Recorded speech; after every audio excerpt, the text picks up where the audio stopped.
लेकिन एब्सोल्यूट होने का मतलब ये याद रख लीजिएगा भाईजान, फिर डील नहीं हो सकती। सबसे बड़ा महंगा सबक क्या है कि एब्सोल्यूट नहीं होना, और जब होना है ना तो पुत्र पीछे नहीं हट सकता। तो फिर तुझे मैं खुद गोली मार दूंगा वहां, क्योंकि फिर इज्जत का मसला है ना। लड़ाई का मतलब ही यही है कि सारे ऑप्शंस खत्म हो चुके हैं। अब जुबान से वो बात जारी हो चुकी है जो हम उसे समझाते रहे हैं, गल ना करी। तो मैं उसको भी ये कहता कि तीये गल याद रखी, एस दलीज तो बाहर आने के बाद ना रिवर्स नहीं हो सकता।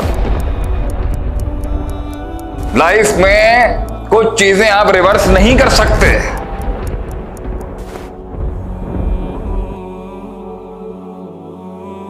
लेकिन एब्सोल्यूट होने का मतलब ये याद रख लीजिएगा भाईजान, फिर डील नहीं हो सकती। जिस दिन आपने फैसला कर लिया है ना कि मैं आज एक एब्सोल्यूट स्टांस लेने लगा हूं शेख साहब, तो मैं उस घर को फिर ये नसीहत करूंगा, मैं पहले उसको समझाऊंगा काम ना कर। अगर कोई घर आज स्टांस लाने जा रहे ना कि शेख साहब बहुत हो गया, मैं एब्सोल्यूट स्टांस लेने लगा हूं इन लोगों के खिलाफ, मैं उसे समझाऊंगा मत कर। दलील दूं? अब एक आएगा ना क़यामत के दिन अल्लाह के पास, वो कहेगा अल्लाह में बहुत इबादत, वो इतना एब्सोल्यूट नहीं होना चाहिए, इतना मसला है ना ये। अल्लाह कहेगा रहम ले और जन्नत में चला जा। कहेगा नहीं मैं कॉन्फिडेंट मैं बहुत इबादत की थी। तो अल्लाह क्वांटिफाई कर, अभी गिन। अल्लाह कह रहा है रहम ले चला जा, मत मैथ्स ना कर, मैथमेटिक्स ना कर, यहां पर प्लस माइनस ना कर, जन्नत ले चल। नहीं अल्लाह मैं गिनवाना चाहता हूं। अल्लाह एक आंख निकालेगा, फुर, सारी जिंदगी की नेकियां फुर। आज का सबसे बड़ा सबक क्या है? सबसे बड़ा महंगा सबक क्या है?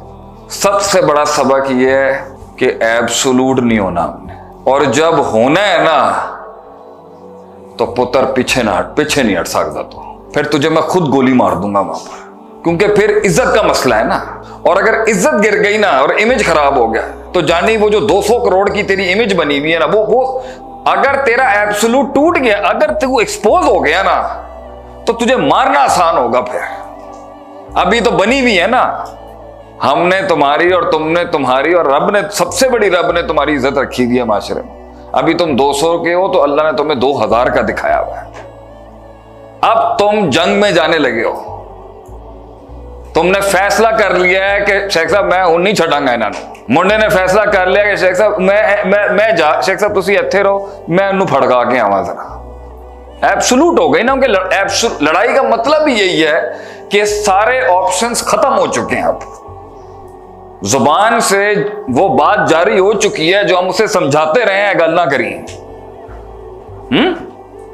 बात को करने, एब्सोल्यूट बातें करने के लिए भी कुछ उसूल चाहिए होते हैं, आएंगे उसके ऊपर।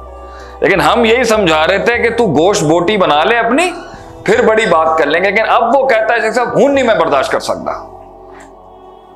तो मैं उसे 50,000 बार समझाऊंगा उस घराने को, उस बच्ची को अपनी।